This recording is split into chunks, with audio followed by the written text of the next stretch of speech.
Texas Lives podcast thing, and this time we're spicing it up. Oh, yeah. Yeah, we got Dan over here. Yeah. Dan was, he was our little fake drummer in our music video. And so he's like an honorary member. He's also the baddest MF on guitar in the Cincinnati area as far as I'm concerned for the band Shocker. Thank you very much, man. Appreciate it. Yeah, exactly. Appreciate the compliment. You deserve it, man. You're awesome. Thank you, sir. Exactly. So on this little thing, we're going to try to talk about the whole Rock and Roll Hall of Fame nominee stuff. Yeah. Yeah, man, I don't know. It's kind of crazy to think about, like, all the bands that have kind of been ignored, like, even though they're getting tons of votes, you know? Exactly, yeah. It is crazy. So, like, this year, apparently, the nominees were Depeche Mode, Doobie Brothers, Whitney Houston, Nine Inch Nails, Notorious Big, and T-Rex. Yep. Out of all those, I would say 4 of them make sense. Yeah. Yeah, I mean, I can get behind Doobie Brothers, Nine Inch Nails. I mean, even T-Rex. Like, they're not really a big name necessarily, but, I mean, they were influential, you know, like, for the hair metal genre and everything. Exactly, so, yeah. I mean, you know, I can definitely get behind that, but I don't know, like, I've said it a million times, like, I don't understand, like, why they don't change the name of the Rock and Roll Hall of Fame to just, like, maybe the Hall of Fame, or just call it the Hall, or something, like or something with, like, a general, like, music title. And I know there's people out there that are going to say, well, rock and roll is a blanket term, but here's my point. Like, okay, when you say, like, I'm going to go throw in some rock and roll, like, you don't think about, like, Whitney Houston or the Notorious B.I.G., right? Yeah. Like, you think about, okay, I'm going to throw in some rock and roll. I'm going to be Led Zeppelin, Black Sabbath, you know, I mean, that's what rock and roll is associated with, and that's just my only complaint. I'm not knocking any of the artists that are inducted. Exactly. It's just the fact that if you're going to call something a rock hall, like, put rock bands in, you know, or bands that are associated with that, you know. It's I don't know. Exactly, I agree. It's like I think it's weird to call rock a blanket term, because, I mean, sure, it is a blanket term, but it's a blanket term for things that clearly would fall under the rock genre, because, I mean, it covers all the millions of versions of metal, all the versions of friggin' rock that are out there, and even there's, like, current country now that technically can qualify under the rock guard, just because it has more rock influences than country influences. Well, it was like, didn't Beyonce get, like, a country award a couple years ago or something like that? Yeah. Like, I was like, why? I mean, nothing against her. I mean, she sells a lot of albums. That's great. You know what I mean? Like, she's clearly a big name, but, I mean, is she country? Yeah. You know? Yeah. So, I mean, if they want to do it like a blanket term, well, then just use pop, because you can't get any more blanket than that. Yeah. I mean, it's just whatever's popular is pop. Yeah, I mean, that would make sense to me. You know? Yeah. Like, I don't know. That's crazy. Who were some of the other bands that were up for nomination? Okay, so let me pull this up here. The bands that were, like, the ones they were given the main push this time that they were considering was Dave Matthews Band, Pat Benatar, Soundgarden, Judas Priest, then we got Thin Lizzy, Motorhead, Todd Rundgren, kill me if I got that wrong. No, that's right.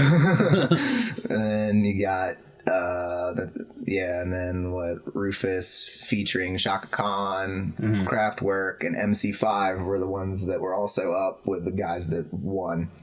So basically, Dave Matthews got how many votes? 1 million? He got a lot. Yeah. He is number one in the fan vote, which should have been, like, in my opinion, even if, like, I think that a lot of these other bands should go in before Dave Matthews Band. The simple fact that he won the vote flat out, right? Yeah. He should be guaranteed nominated. So if they're basing things off of being, like, a blanket term or whatever, like, including, like, everything. Yeah.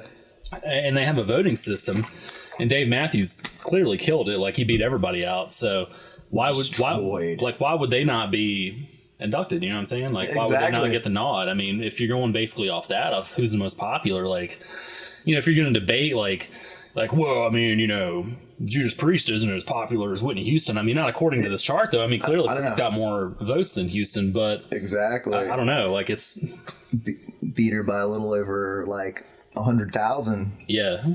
So I don't know, man. Like it's pretty crazy to think about that. Like how they set up these voting systems and they just ignore it, you know? Yeah, it's weird because the breakdown is that Dave Matthews Band got first place in this fan vote. Pat Benatar followed after that, and then Doobie Brothers, which they got on there, so at least they followed that much. Yeah. Then Soundgarden. Yeah, they're not in there either, are they? No, no, and then Judas Priest, and that was the top 5. That was like the cutoff. They literally had it as a 5 cutoff for like the big winners of the vote. Yeah, and then after that, you got Whitney Houston, Depeche Mode, Thin Lizzy, Motorhead, then Todd Rundgren, and then 9 Inch Nails.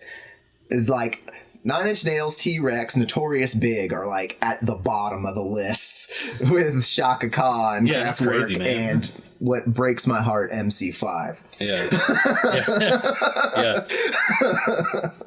Yeah, I don't know, man. It's clearly the Rock and Roll Hall of Fame is just a private club of people that just want to put in what they want to put in. Like they don't really care like what's clearly like what's wanted, you know, amongst the fans or the general populace. You know, it's all just based on, you know, who they like. You know? What gets me though is that it's like a private club thing, and even though it's weird to me having even Notorious Big and Whitney Houston on this thing, if they went at least in like the direction, like it doesn't have to be a carbon copy of how the fans voted, but if it was at least like 70-80%, like matched what the actual people want to be in there based on what they were given as a choice.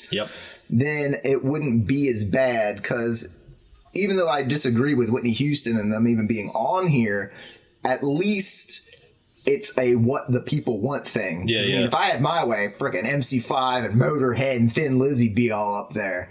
And let's be clear. I mean, we'll be clear about this. Like, we're not saying that Whitney Houston shouldn't be in a Hall of Fame. She obviously should. She's an amazing singer, you know. Amazing.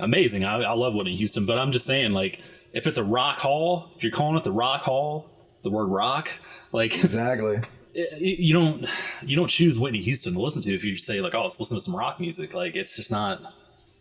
I don't know. I just want things to make sense, Kurt. I know. It would make more sense, a lot more sense. I mean, the fact that Pat Benatar got ignored as well. I mean, that's kind of crazy, I know. You know? Yeah. Because she was right under Dave Matthews. It looks like. Oh yeah, I mean, she's crushing it. Yeah. She should have been in, like, Dave Matthews and Pat Benatar should have been in before. Absolutely. Doobie Brothers based on the vote. If like that's the thing. If two groups like that get that many votes, it's like how can you like in good conscience ignore them? You know, like I don't understand that. Exactly. But I mean, but what kills me though is that like I don't know what the heck the people that actually apparently get the say in this even go by when they do this. I'm going to assume that they go by what they think the basic person that doesn't even listen to rock would be into. That's all I can think of on why they picked who they picked. I almost feel like they give us these options just to take them away. Like, you know what I mean? Like, yeah, like dangling a carrot or something like, oh yeah, you want this? Like, nope, sorry. Because I mean, you wanted Judas Priest. Well, you get Notorious B.I.G. instead. Yeah. Because I mean, if you just went by like influence alone on here, that would guarantee Judas Priest, Thin Lizzy, and Motorhead. Dude, who wasn't influenced by Judas Priest? You know what I mean? Like every rock band that came after them, pretty much like that played like that style of metal. I mean, you can list the whole like name of bands like Pantera, Slayer, like. Anybody in that genre, I mean, they'll all credit Judas Priest as being like the band that got him into playing, you know? Oh, yeah. So, I don't know, man. Doesn't make any sense to me. Yeah, it doesn't make sense. And I've heard people even say, well, it's more about, I think it was even like the head of the Rock and Roll Hall of Fame was saying in interviews is like, we look more at the rock and roll as an attitude. And it's like, well... I mean, I don't understand. That's pretty vague if you're doing it like that. Because I mean, it's like the baller attitude, I guess, is the rock attitude, where it's like the punk attitude, where you're like screw the man, as apparently immediately is. As long as that's your attitude, well then let's put Taylor Swift in there, I guess. Right? Yeah, or Miley Cyrus going out, you know, like. making love to blow up dolls and stuff. You know what I mean? Like, just go ahead and put her in there, you know? Like, yeah. I mean, if we're not having any kind of, you know, regulations as to who goes in or who doesn't, you know what I mean? Exactly. Throw in everybody, whatever. You know? And the thing is, like, I really don't... Like, I really don't care about any of this, to be honest. Like, I mean, I do, but I don't. Like, I mean, I care in a sense of, like, I want it to make sense, but it, like, obviously, we're just two dudes sitting there talking about it. Yeah, you know we're what I mean? Like, yeah, like, I could care less, like, who they put in, you know? But it is kind of disappointing, like, to see bands that get ignored for so long. Like, I mean, we were just talking off camera about how Kiss got ignored for so long. And, yeah. I mean, how do you not put Kiss in the Hall of Fame, you know? I mean, I feel like they just did that just to get people off their backs. You know, yeah, they really didn't even want to put them in, but it's like, well, you know, I mean, I guess we should. I mean, we're starting to look stupid at this point, you know. It's probably why T-Rex was on there this time, even though they were like on the bottom, as they're like, we're throwing you a bone, guys. Yeah. Throw you a little bone. Yep. Here's something to chew on. All right, so that's that, and then that kind of segues into the whole. I mean, so. Also, just want to bring it over to, I guess, the Billboard's little top 10 rock songs of the decade thing, because it really seems to prove that when you combine the Rock and Roll Hall of Fame with this, it kind of feels like rock isn't allowed to have anything, even its own awards and categories for recognition. That's the way it seems these days. Because, I mean, it's like, so you got the Billboard's... top rock songs. The first 3 for the decade are all Imagine Dragons songs, which are not rock at all in any way, shape, or form. And then it's followed by Panic at the Disco, which you could argue has a rock influence as a band, but then you got the song High Hopes, which is a straight up pop song. Mm-hmm. And like, I don't understand the how do you say the name? The Lumineers, I guess. Yeah, Lumineers. Lumineers. Like that song "Hey Ho" or "Ho Hey" or how do you say it? Like, I mean, how's that a rock song? You know, not a bad song, but like it's, you know, it's kind of more of a ballady kind of sounding thing, right? I mean, I would say. I mean, pop ballad maybe. But it's I don't know. Like, it's weird because I mean, you got like I'm blanking out on their name. The everyone that they say is like the Led Zeppelin 2.0. Oh, Greta Van Fleet. Yeah. So you got Greta Van Fleet, who last I checked showed up during this decade that they're weighing on, and they're doing pretty good with like highway tune and stuff, and yet somehow that ain't on here, and they're an actual rock group. Yeah. I would have thought for sure that would be on here. At least some Greta Van Fleet song. Yeah, like I'm not even really a big fan of them, but I definitely agree with you on that. Like they definitely have like that rock sound. You know, they get the Zeppelin kind of influence sound. So I mean, they definitely deserve to be on there. They're a big name. You know. Yeah. So I mean.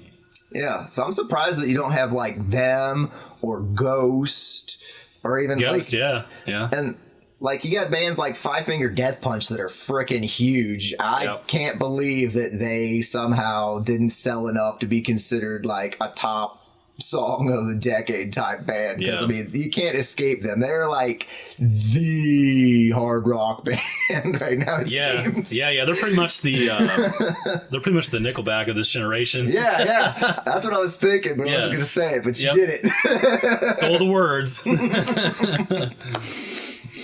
Yeah, I mean, anywhere I go, I hear Five Finger Death Punch. I mean, I go into FYE and like I hear them all the time in there. You know, like just being played. So, yeah, they should definitely be on the list too. I think.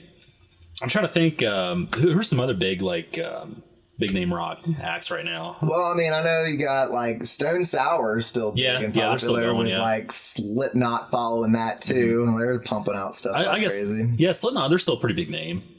Like, they still make headlines.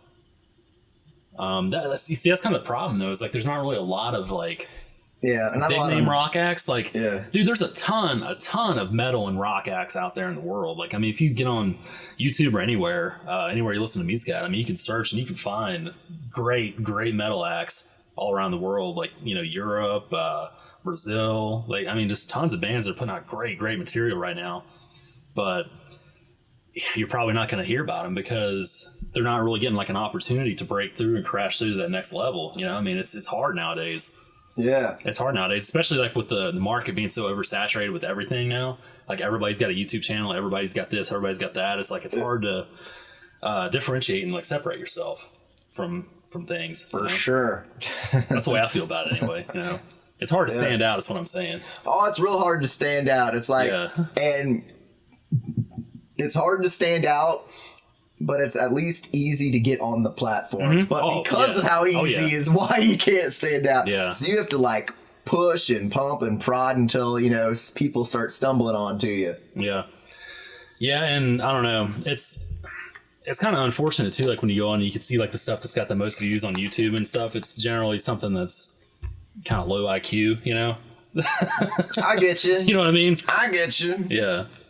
A lot of people aren't really like trying to search out for new music, which is kind of unfortunate too. I mean, they kind of rely on either somebody to tell them about it or, like radio to play it for them, which, is great in a sense. I mean, if you listen to radio a lot and you're trying to find new stuff that way, but I don't know. I think I probably look at it from a different lens because I've always been really, really, really like into finding new music. Like even before the internet, like I used to go to the record store all the time and just like browse through the used sections and just, before you could actually like pull out your phone, look up a band on your phone, I'd go to the record store and like I would look at like the album covers, like in the metal section, and that's how I discovered bands like Wasp and like Venom and shit like that. Because I'd see the covers and I'd be like, wow, that's awesome. I gotta buy this.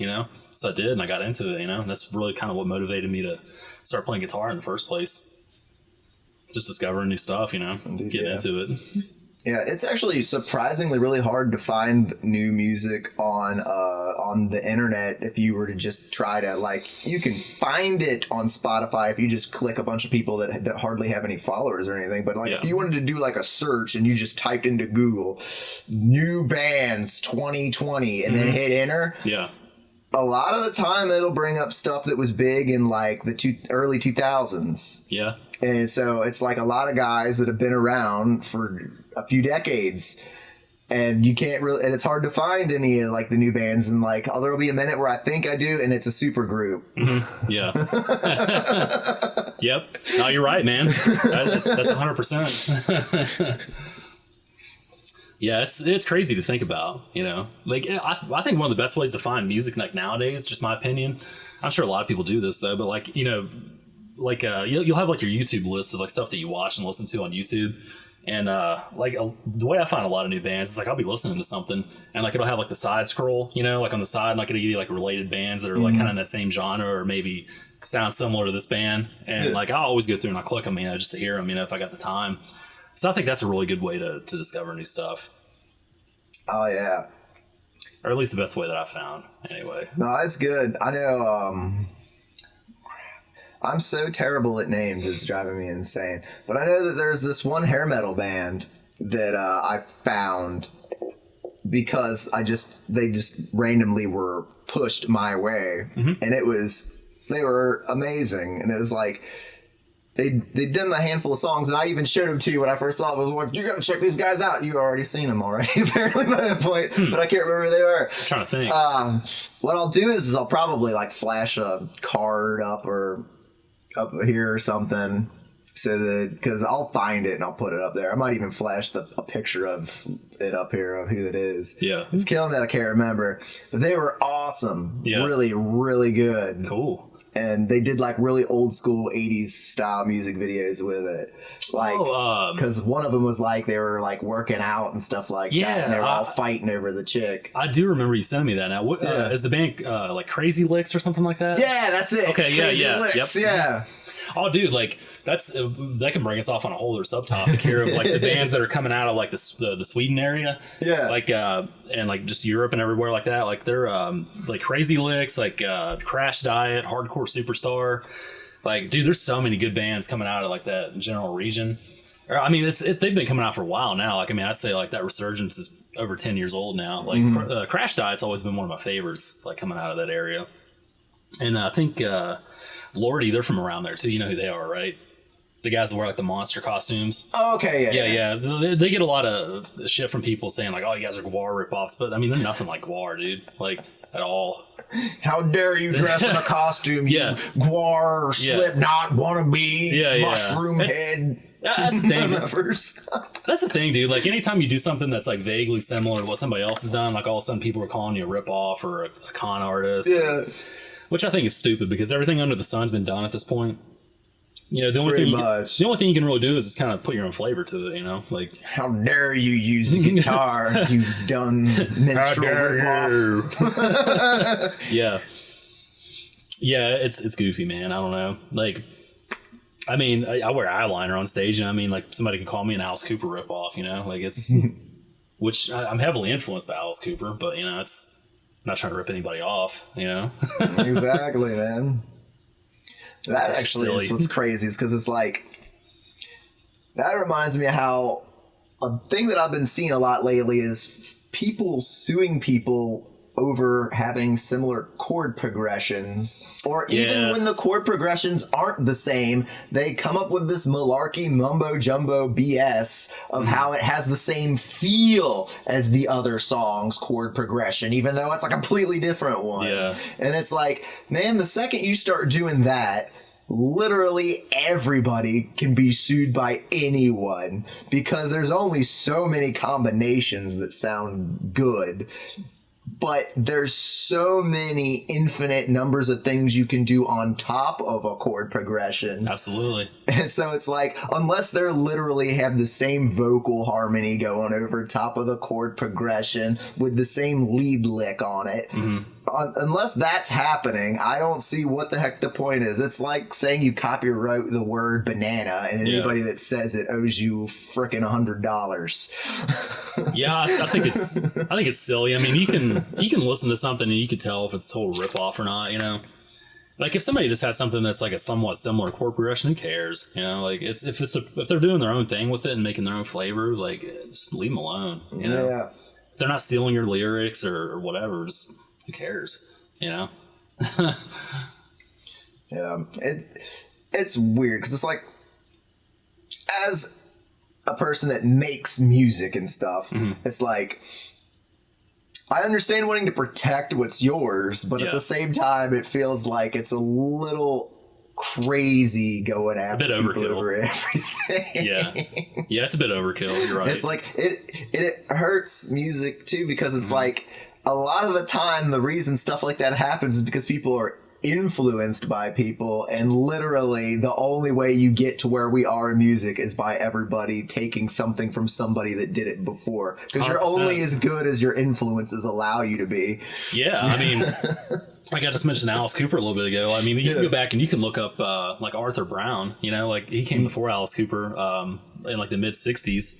And he had that whole look going with like the fire on the hat and like the eyeliner and like the corpse looking makeup and stuff. It's like, and even before him, you can go back to Screamin' Jay Hawkins, you know, from the 50s, or I believe he was the 50s or early 60s. I could be a little bit wrong on that, but yeah, I mean, like, you can just keep tracing stuff back and back and back, you know, to like the early days of music, and you can find the progression of like how somebody was influenced and how they like took from like their predecessor, you know, so. Yeah. Yeah, like I said, I mean, nothing under the sun's original anymore. Everything's been done, you know. As long as you're not straight up stealing somebody's song, then I don't really see what the issue is, to be honest. Exactly. Yeah. Yeah, I mean, because, you know, how many corporations can you really do, like you said? You know, like, eventually you'll run out. Yeah. There's only so many that you do, and there's only so many inside those that you can do that even sound good. Yeah, absolutely. But there's so many different things that you can do on top of them. Or even rhythmically with them. Yeah, like you can go and you can listen to like any punk album, like from the 70s or 80s or whatever, and it's all kind of got the same like you know, like, are you gonna sue all those guys? Yeah. You know, like, come on. Oh, yeah. And like blues, literally the blues licks. Yeah. The only way to do blues is to literally do the same style progression. That's literally what it's like. That's why there's a blues scale. Yeah. I mean, a lot of it's like boom, bow, boom, bow, boom, bow. Exactly. You know, like it's so it's like the first person that did that apparently should just sue everybody that's a blues band into oblivion. Sue the world. But if they didn't do that, then you would lose the whole genre. Yeah. Yeah. Yeah, I don't know, man. I don't know what the answer to all that is. I just think people just need to chill out a little bit. That's my take Exactly. on it. You know, I think people need to relax a tad. Just a tad. I agree with that.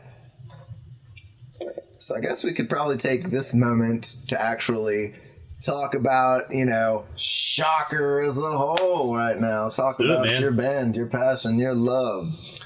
Let's do it. All right.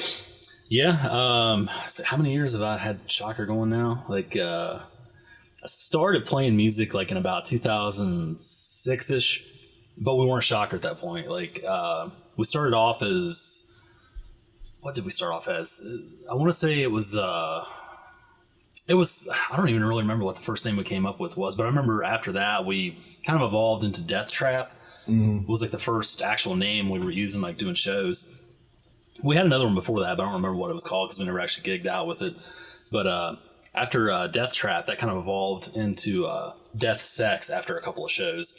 And like I had like this cool logo like created and stuff. Like it was like a Grim Reaper like with a plus sign and like a cartoon picture of like two people banging and then like an equal sign like Death Sex. I thought it was pretty cool. Like one of the other guys in the band didn't really like it. He was like, it's stupid. So I could never really get like any momentum going because he ended up quitting the band because he thought the name was dumb. So. But yeah, I mean, we did quite a few shows like as Death Sex. So like a lot of shows at like Sudsy Malone's and Top Cats and Mad Frog, like all those bars like up around like the Clifton area. Yeah. Have you been up to Clifton lately? Not recently, dude. It's so different now. Like it's so different. Yeah, like they've changed a lot of stuff around. Like Bogarts is actually like a clean looking venue. Like you can go in there. And, like it's they got like big screens up in there and tables for people to sit at and. It's like more of like an upper class like area now. It seems like whereas like before it was kind of more like grungy and like like you can walk into Sudsy Malone's and like see like a chalk outline of a dead body laying on the ground or something. Like not literally, but it's one of those places. Like I mean, it had the character. Like it was dirty and it was down and it was raw and it was rock and roll. That's what I liked about it. But I think a lot of venues are kind of going that direction, like where they're kind of like focusing more on like getting like craft beers and stuff in, and kind of catering to more like that. Like I don't want to say like uppity crowd because I'm not trying to generalize people or anything, but like some of those people that do kind of go the path of like only drinking like craft beer and stuff. I mean, some of them are kind of snooty, like not all of them, but some people can kind of be that way. It's probably that they're going for not necessarily to be snooty, but to make it feel like you are like of that class, like to make it more of a luxury experience. Yeah, I can see that. Yeah, kind of like how theaters are going now, where it's all fancy, cushy seats. Yeah. No, I could definitely see that for sure. I just liked it better when it was a little dirtier. But I'm a dirty kind of guy. So. It's a lot more rock and roll being dirty. Yeah. No, it is nice up that area though. Like they've done a lot of work to it. Like they got like a big like sign like over the top of the street that says something. I don't know what it says, but it's real lit up and everything. Yeah. Yeah. I just remember when it was real dark and stuff through there. Like if you walked out of the bar at night, like you had to worry about getting stabbed or something. Man, I remember. Leaving Mad Frog after one of your shows in like 2008. Yeah, the Battle of the Bands. And this lady followed me for a good 4 blocks to my car asking for change to get onto a bus. That's crazy. Yeah, they still got that up in that area. Like a lot of people asking for like change and stuff. Yeah. That still goes on. I remember that show though, the Mad Frog Battle of the Bands show. That was a fun time. I remember that was a crazy night too. Like there was like a fight breaking out outside and something else too. Like I don't remember. Like there was actually 2 fights. I think there was one outside and then there's one that happened inside. But that was a fun, interesting evening. It is a killer show because what I thought was cool was that like there was a lot of bands playing, but when all the bands after you guys would finish, there would always be like a bunch of people that would start like a Shocker chant. Yeah. And it was crazy because, like, I don't typically see that very often in smaller shows like that. Even Battle of the Bands. Like, usually, like, people keep to themselves. But, like, friggin' band after you stop, shocker, shocker. And it ain't like 5 people. It was like the whole freaking room doing it. It was crazy. Yeah, dude, I remember being, like, blown away by that as well. Like, I remember that. That was so cool. Like, I just remember thinking, like, wow, like, really? You know? Yeah. Yeah. Yeah, you guys were great, but like you apparently to that crowd were like the next level, man. Cause you made an impact on them for sure. Yeah, it was freaking amazing. Yeah, no, it was cool, man. I remember that. Like, I remember during one of the parts of the song, like I think we were playing Sexecutioner, like we were closing with that, and I remember like I was doing like the little crowd participation part, like where like I say I'm you guys say Sexecutioner, and like I remember like when I was doing that, like there's still video of it on our YouTube channel, but like. I'd say, I'm yours, and like hold the mic out. And like I remember just like deafening like how loud it was, like Executioner yelling back at me. I was like, oh, okay, so now I know what the adrenaline people talk about feels like, and it does, man. It gives you like this like bulletproof feeling, like when people are like really into your stuff like that and giving you energy on stage. Like it really makes you perform better. Yeah, truly, it does, man. Yep.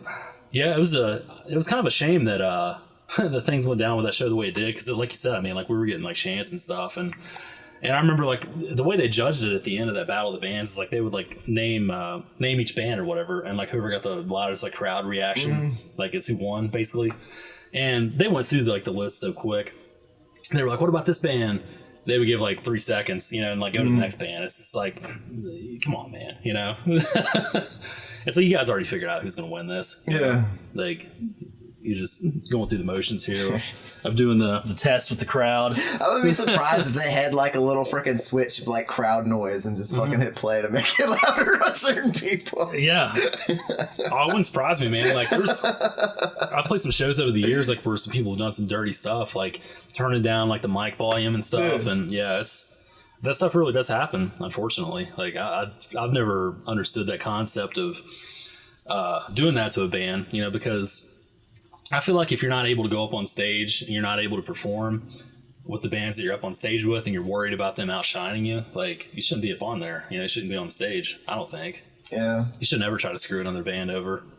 Exactly. By doing any kind of shady crap like that. Yeah, it's weird and wrong. I mean, and people that do that might even have the skill to be perfectly fine without doing it. They just have self-confidence problems that they need to work on, I guess. Yeah.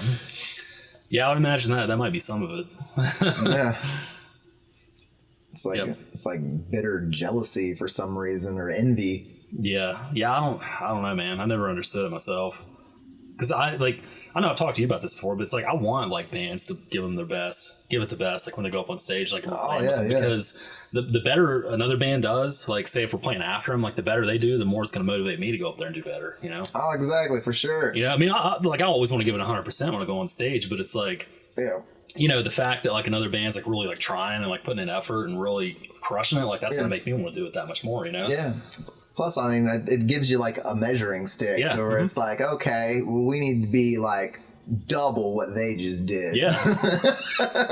And I mean, that's the way, that's the way you put on shows, like good epic shows that people remember, going above and beyond the Call of Duty to really, really crush it.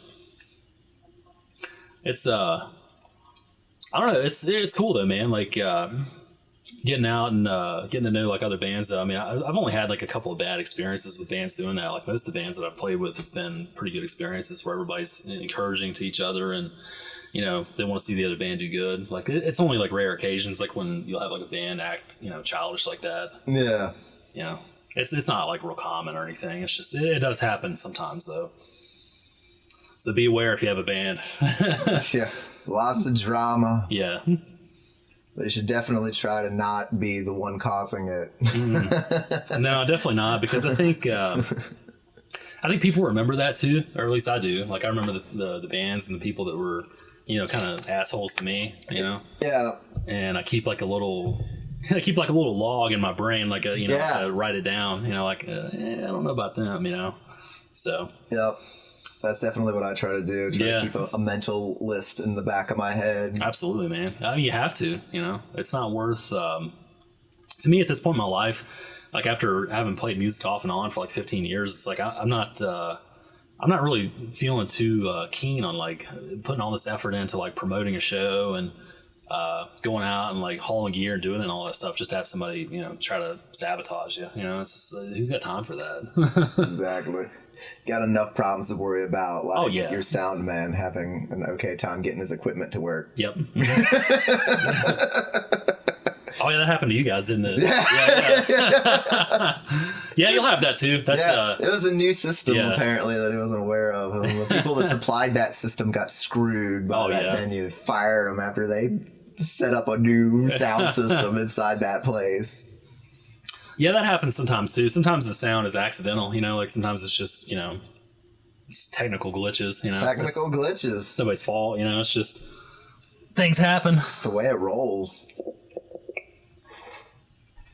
Yeah, man, I don't know. It's I guess if you want me to talk about Shocker some more, I'm trying to think what I mean, one of the big things that I know is that everybody has this whole misconception. Oh yeah. Yeah, like that's definitely never something that we really like thought about, like when we named the band Shocker. Like everybody that I talk to though, they always do that, like every time, and I've just kind of gotten to the point now where I'm just like, hey man, if that's what makes you remember us, then it's all good. Right? But no, originally like the whole like concept of using the name Shocker was from the 80s horror movie by Wes Craven, the Shocker movie, like with the guy that gets electrocuted and then like his spirits like jumping from the TVs and stuff, But I remember back when Media Play was still open, like I believe I was with Eddie, the drummer, and we were walking through Media Play and we seen the DVDs on the shelves. Like we always walk through the horror movie sections just to like kind of look at the covers and see like any cool titles or anything, because we were actually looking for a band name. We were looking to change it from Death Sex to something else because we thought maybe Death Sex, that's cool, but I mean, how far is it really going to go, kind of thing. We were looking for just like a one word kind of name. So yeah, like we ran across that DVD cover and just thought it looked cool. The guy like in the electric chair and like the lightning letters making the Shocker name and stuff. I thought it was pretty cool. Yeah. So that's the story of the band name. Yeah. But people seem to think that the hand symbols, they remember that a little better, so it's all good. Yeah. Like I said, I mean, if that helps people remember us, I'm fine with that, Yeah, I definitely will help with it. Absolutely, man. Yeah, so I guess, I don't know, would we talk about influences or what's going on right now? Oh, yeah, man. Dude, we've had some influences for sure. Like we were talking about Judas Priest earlier. That's one of them. Judas Priest, the Ramones, Wasp, Kiss, like a lot of old school rock and metal. Was our influences. Stuff that's kind of like uplifting. I call it uplifting metal because like you listen to it and like you just kind of feel better. Like after you do, you feel like more like you're ready to kind of attack the world kind of thing. Yeah. That's how I feel when I listen to Judas Priest. Like it pumps me up, to crank up the volume as far as it'll go and just cruising down the road. It just makes you feel good, For sure, yeah. As far as stuff going on right now, we're trying to kind of rebuild the band right now. We haven't played out in probably a year and a half now. I think the last time that we did a show was June of 2018, maybe May or June. We actually got a new bass player now. His name's Joe.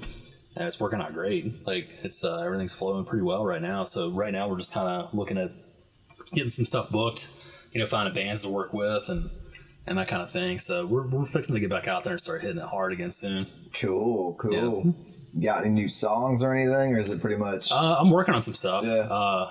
We're definitely going to add the new one into the set list that we recorded in the one. Oh, okay, gotcha. Yeah. We should talk about that too, like the music video. Yeah. But How's the Harvest? Yeah, the new song that we just did back in October.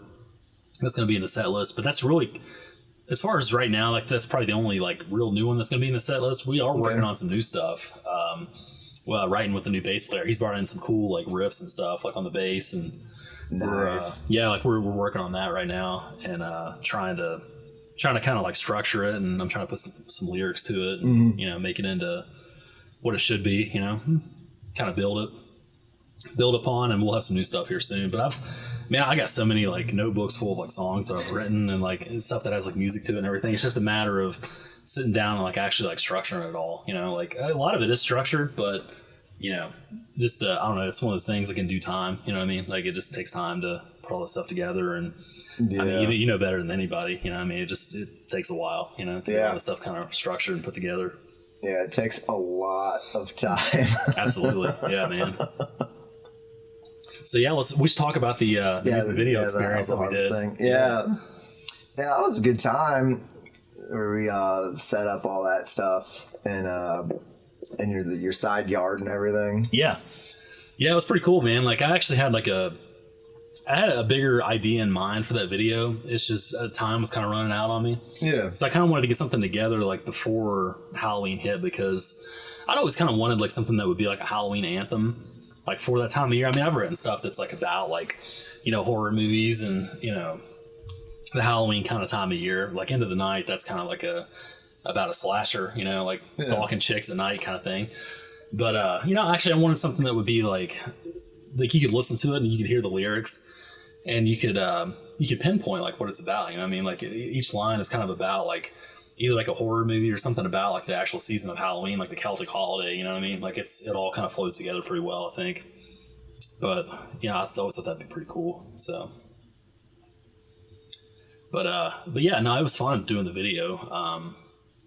The idea I had for making it bigger was I actually wanted to film like an actual like low budget movie, because I had that big projector screen behind us or whatever. Yeah. So like ultimately, like I just ended up kind of splicing together like old like 1950s horror movies, like the black and white stuff, like for like a background video. But essentially, what I wanted to do was I wanted to film like a low budget horror movie, like of like a slasher type movie, you know what I mean? Yeah. And have that playing like behind us, like our own like original movie, you know, like on the screen, and have like some up close shots of the screen, like the scenes of the movie and stuff, you know. I always thought that'd be really cool, but like I said, kind of ran out of time, ran short, so I was like, yeah, fuck it, you know, let's just jam and do it, you know, we'll just record it. But that was kind of a learning experience too. Like the actual like editing part of it didn't really come out like as good as what I'd wanted it to, but at the same time, like I said, it was kind of like a short span thing, you know, like a run out of time, like I just said, you know, so I wanted to kind of get it together pretty quick. But I think like all in all, for what it was, like it turned out pretty decent, you know, like for just kind of throwing something together real quick with a handheld camera. Oh yeah, man, I enjoyed it. Yeah, I like the way it's set up and everything. I think it actually fits the atmosphere of what you're going for. Yeah, it did. I mean, because it kind of looked like a low budget horror movie. Exactly. Like, filmed, you know, like the shaky kind of camera and like, you know, out in the woods at night with the grainy looking kind of look to it, you know? Yeah, exactly. Yeah. I think it really did. It captured that spirit. It did, yeah. Because it feels exciting when you watch it too, you know, like when you go and watch it back. I mean, it kind of feels like there's energy to it, you know, like when you watch it. I mean, a lot of that has to do with like editing, you know. I mean, if you edit something right, like where it looks like exciting, you know, like that's the feel you'll get. But yeah, I mean, all in all, I thought it turned out pretty good for what it was. Yeah, it turned out great.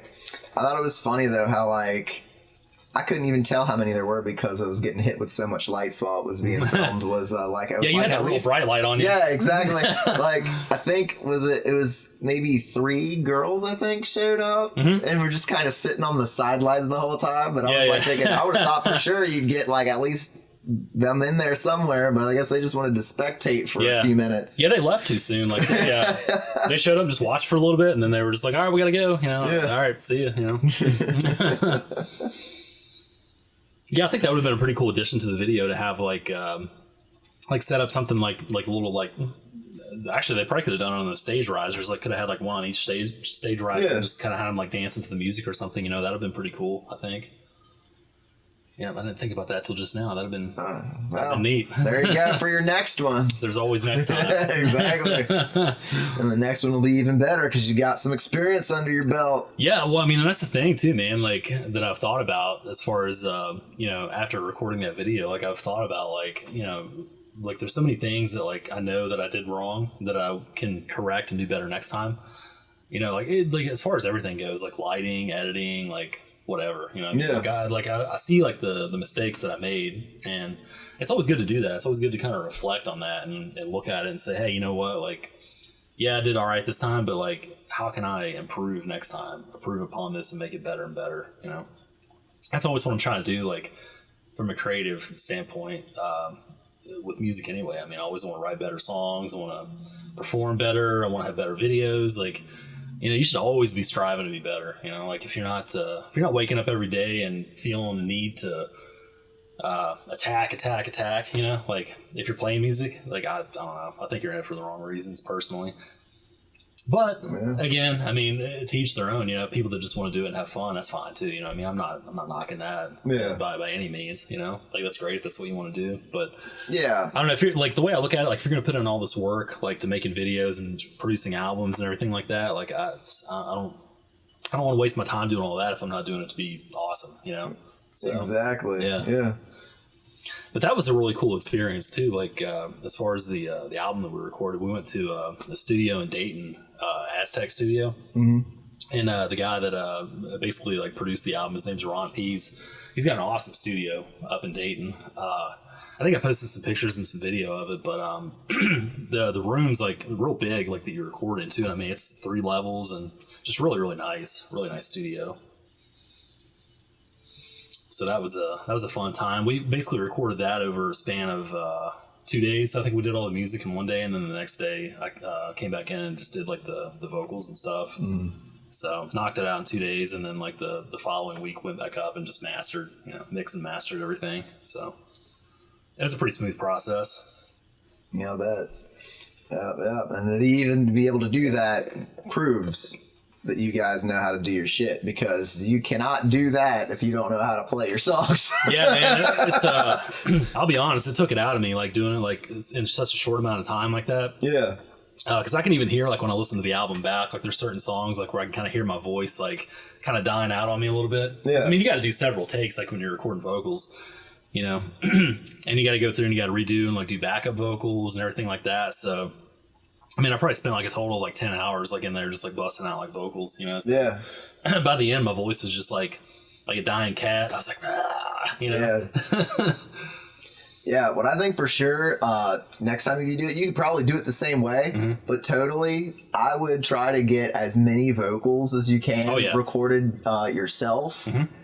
And that way you can have a really good foundation. And then you can also record there, and then you can just blend them all together. Oh, yeah. And that way, you know, it'll probably save your voice more, and it'll have more options to work off of, too. Yeah, that's the thing. Like, the House of the Harvest, I actually recorded that, like, in my basement, like, at home. Yeah. Like, I didn't go to a studio for that. It sounds good. And I think so, too. Like, I think, like, again, like, it's one of those things, like, I mean, you learn as you go, you know, but, like, there's, like, producing mistakes that I can kind of hear in it that I made, you know, that I can correct for next time. But I mean, I think overall, like, I think it sounded pretty good. Like the guitars and the vocals and everything. I mean, it just sounds pretty top notch, you know? Yeah.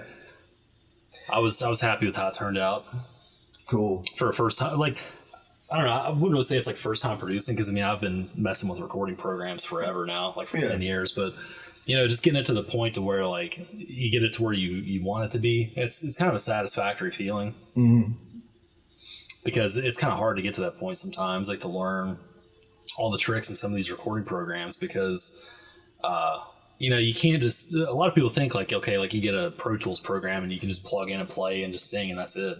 Dude, there's so much more that goes to it than that. Like so many like things you got to put on the vocals and on the guitar, and like you got to have your levels just right. Because I mean, if you don't, it's going to peak out, and like, you know, compression. And there's so many things.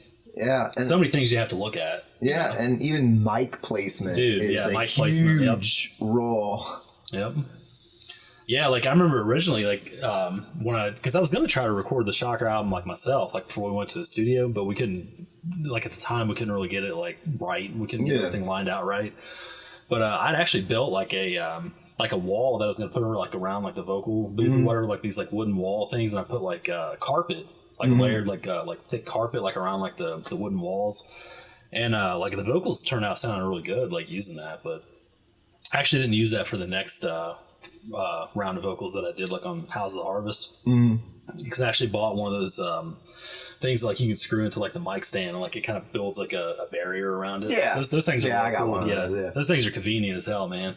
Because you can just unscrew it when you're done with it, you know. Exactly. Like just kind of throw it in the corner. You know? yeah, that's where I got mine just stashed.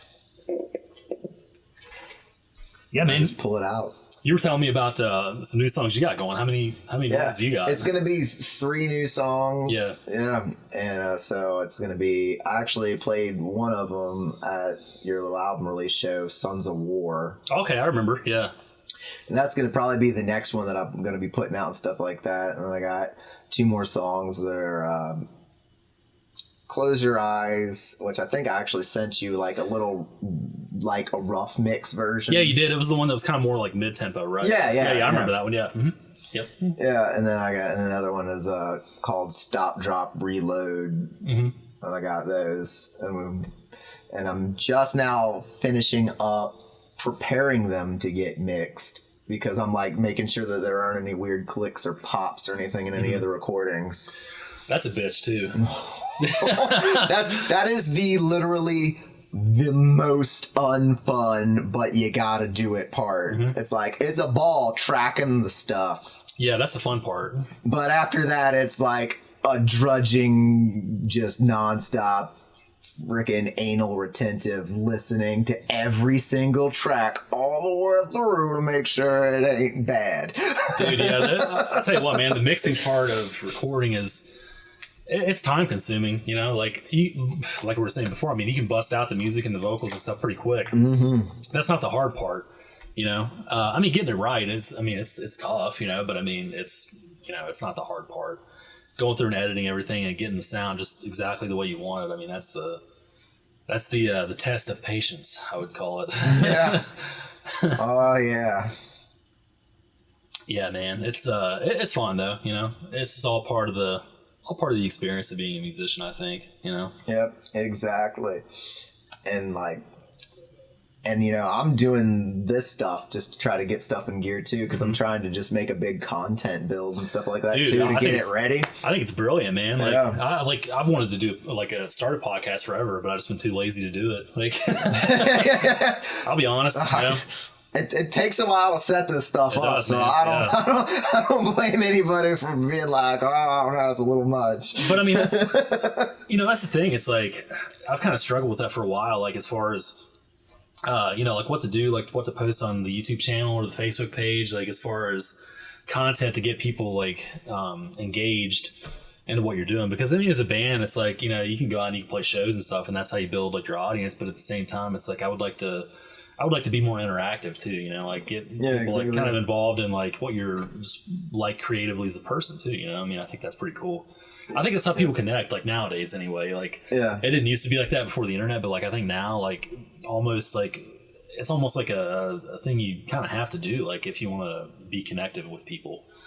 You know? Oh, exactly. It's like I think it feels like nowadays, because it's like we're not necessarily from a like right now us here. It's like we aren't as often in front of people other than like at work, it seems nowadays, and everybody's connected digitally. So it's like, which is not bad. Yeah, you gotta try to be like the friend that isn't with the person right now.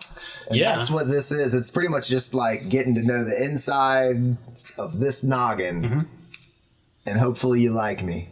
Yeah, like, I mean, dude, there's a lot of people like that I'm friends with on Facebook that like I don't really know in person. You know, like they like my stuff all the time. And I like their stuff, and you know, but I mean, I've never really like met them or anything. You know, I have even had instances like where I've actually like tried to go up and like talk to some people that I've been like friends with on Facebook, and like it's just they're kind of awkward about it. Like, like they kind of freeze up. Like, you know, I'm just like, hey, yeah, I'm friends with you on Facebook. You know, they're like, oh yeah, I know, like. It's like, hey, how's it going? You know, like pat him on the shoulder, and they're just like, oh my god, he touched me. You know, like, just, I don't know. Like that's kind of, I think that's what technology's kind of done to people these days. Though, like it kind of takes away part of the, like the interactive, like human touch. You know what I mean? Yeah. It's like you and me, like you said, we're sitting here. I mean, I can just pat you on the shoulder. I mean, it's like, you know, it's real life. You know? Yeah. Whereas like the digital stuff, I mean, it's great and everything, but I think too much overload on it can be kind of an issue. I think it can kind of make people weird and like isolated in a sense. Yeah. You know, if they're just on it too much, you know, and like they don't really have like any other kind of outside human contact. Just my opinion, though. You know, I'm not saying it's gonna make them a serial killer or anything. I'm just saying, like, you know. outside time is healthy, is what I'm saying. Like, time in nature. I think it's probably good to have a nice 50-50 split, probably. Yeah. Like, I don't think it should be all screw technology or all screw society and all technology. It's like, definitely. You got to balance it out. Yeah. Yep. Because it's like, because there's just so much, like, even, because, you know, when we were in high school and stuff like that, things were technological, but they weren't to the way that they are now. Even when I was in college, they weren't to where it is now. Because it's like YouTube was just starting to kind of get big and stuff like that. Yeah, because we like in high school we still had MySpace, right? Like that was like like the MySpace. Even in college, MySpace was still the thing. Facebook was there, but it wasn't as big as it is now. And MySpace, it might as well not even exist. Well, yeah, like didn't they? I think I read something like where they deleted like a bunch of like the stuff on there, like old posts and stuff. Like MySpace used to be like a nice little graveyard of how people were when they were in high school. Yeah. Yeah, I never went back and looked at any of the stuff I posted, but it's probably good that they deleted it because it's all gone. I mean, yeah, like. Because I've looked back at like some of the stuff that I posted online like in the past, and I'm just like, oh my god, what was I thinking? You know, like why would I post that? Yeah, I don't know, man. About the only way you'll see that now is maybe if the Wayback Machine captured it. Yeah, yep. No, like I liked MySpace though because I remember when we had our band page on there. I want to say we had something like 50,000 views like on our page because I used to just like hammer promotion on that page. Like I'd hang flyers everywhere and like I do it the old school way. You know what I mean? Like I print out like flyers with the address on it, and just like go to venues and just post it up everywhere, and that's pretty cool. I think there's still something to be said for that too, like hanging flyers up on places. Yeah, a lot of bands don't do that anymore. Like they just kind of rely on like, well, I'll just post it on Twitter and Facebook, and people will see it. But I think. Exactly. I think if you go above and beyond, like if you really want people to come to your show and really know that you're playing out, like I think it's good to actually go out to some of these venues and like hang flyers up or go to Guitar Center or, wherever, like and just hang up some flyers and get the word out. Because people are going to see that may not know who you are, you know what I mean? Because like if you're sharing something on Facebook, it's only getting out to those designated people that are there, like on your page. And plus, even like, if that. And even if that. And if somebody shares that, I mean, like obviously it'll go to their friends list too. But I mean, I don't know. I just think it's a good idea to kind of branch out and reach out to people that you don't know. Yeah. Plus, I mean, while people might think that it's a lot, like it's cheaper and easier to just do a post on Facebook or any other like little social media platform, it's actually way cheaper to just print flyers because to get people to actually see that stuff, you have to pay a lot of advertisement money to get it pushed. Because like they literally have it locked in a nice little way that like you do have to pay to go anywhere with views. And you can't even blindly just throw money because it's set up in a way to where if you just say, okay, here's a bunch of money to advertise it, push it, it just throws it to anybody. Like you have to actually take a lot of time and effort and studying to find the right demographic. Yeah. And then the right kind of like, because you can actually target people pretty accurately, but you have to have done some kind of research or you are not going to do it. Well, there's a, on Reverb Nation, I think it's pretty cool because like you can actually buy ad time on there. They sell like different packages, like where they'll advertise it for 2 weeks or 4 weeks or whatever. Yeah. But basically like it creates like a little ad like that'll pop up like on the websites that they deem like would be like your demographic, you know what I mean? Yeah. So like for example, I bought some ad time a while back when we put out Electric Horseman and like just trying to promote the album and everything, and like the it was pretty cool because like the ads were popping up on like metal sites and like blabbermouth.com and places like that, you know what I mean? Like so it was pretty cool like actually seeing like our ads pop up on there, like for people to see it because that is your demographic, like places like that. Yeah. But it worked too. I mean, it got us some views like on Reverb Nation, so that was pretty cool. I'm definitely gonna buy some again soon. I think once we start getting more new music out and stuff, because a lot of the new stuff that that I'm working on, like I was kind of telling you earlier, like we got some new stuff in the works, but I got some real like heavier kind of stuff that I'm working on too, like heavier like metal, like stuff that kind of sounds like Judas Priestish. Yeah. I just haven't had a chance to really like structure it yet, but I think some of it's gonna be really cool, man. I got one song called Incinerator that I'm working on. Nice. And it's got some really like brutal guitar stuff in the beginning, so I can't wait to bust that out on people. That's gonna be fun. I'm looking forward to hearing it. Yeah, for sure. It'll be awesome, man. Yep, I can't wait. Nice. Incinerator. That definitely sounds like it's more of like a Judas Priesty style sound. Yeah, that kind of name. It's definitely got that that metal-y kind of sound Yeah. to it, you know, like the razor sharp guitars, you know. Then I'll turn it on and it's like, Yeah, sounds like the Bee Gees. you're incinerator. Yeah. Yeah. Yeah, no, it definitely doesn't sound like that. I'm not against writing something like that, though. I mean, it's going to be radio play, you know. I mean, we'll see. You know, we'll see how it goes. Yeah, we'll see, man.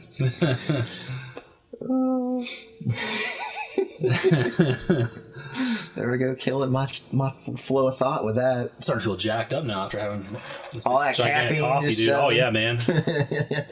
I'll bet, man. What screws me up is friggin' there. It's like rain, I think is what it's called. It's like an energy drink. I don't think I've ever heard of that. It's like got like this shield looking like insignia on it. Brooke It's a solid, like a night shield. But man, it's like a solid black can. Yeah.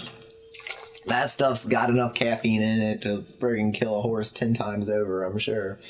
I drank a sip of that stuff and I was freaking bouncing off the walls. Well, it's like they got that coffee out now, Death Wish coffee, and it's supposedly it's got like the most like caffeine in it out of like any coffee out there. So I've never tried it myself because I don't know, I'm not really looking to have a heart attack. So kind of chill on the mega caffeine dose. That'd be crazy. I just need a little bit of caffeine to get going. Maybe I'll try that one time just to say that I did. Yeah. As long as it has Charles Bronson on it. If Charles Bronson ain't on it, no dice. Dude, if it had Bronson on it, I'm buying it all day long. Just send me a crate of it. Yes. That would be great. If they're not doing that, they're missing out. I'm sure it wouldn't be that expensive to get his likeness to slap on their coffee. Just contact somebody and be like, hey, you know what? Like, we were thinking Charles Bronson coffee. Exactly. Not to be confused with notorious British criminal Charles Bronson. Right. Action movie star Charles Bronson. Yeah. The better Charles Bronson. Yeah. Well, they're both pretty awesome, just in different ways, in all honesty. Yeah. I agree with you on that. Yeah. Notorious criminal Bronson. It's like, he ain't even like that much of a criminal. He's just like a guy that likes to get in fights. Nothing wrong with that. Hey, man, sometimes you just gotta go out and slug someone, you know? I know. If UFC was super popular when he was in his prime, he probably wouldn't be a criminal. He'd just be a professional fighter. Like, I mean, you know, boxing was still around, but I don't think boxing was really his thing. I think he was like a street fighting brawl kind of guy. It's kind of interesting to think about some of the characters throughout history, like that probably would have thrived in something like that. Like if they had been alive, like today. Yeah. Genghis Khan or something, you know, like. Yeah, that is interesting to think of how that would work. Yeah, somebody like Genghis Khan. I'm waiting to see like, which I don't know if it's ever going to happen or not, but like Conan the Barbarian style like pit fights. You know what I mean? I'm waiting to see something like that start up and be on pay-per-view because I mean I'm buying that shit all day long. I wouldn't be wearing surprised. Helmets and like swords and stuff. Have you seen how they have like a show that's literally fucking The Running Man? Really? Yeah, it's I haven't heard of that. It's no different than like how that movie's premise is, other than the fact that they don't kill the people. They don't actually murder people. Yeah. That we know of. It's literally like try to get away from a bounty hunter. And they're like freaking trying to escape. I'm like, that's literally The Running Man. Yeah, I'm witnessing The Running Man. I've never heard of that. That sounds awesome though. I'm have to look that up. I don't know if it did really well or not because I didn't watch it. I don't watch really any reality TV.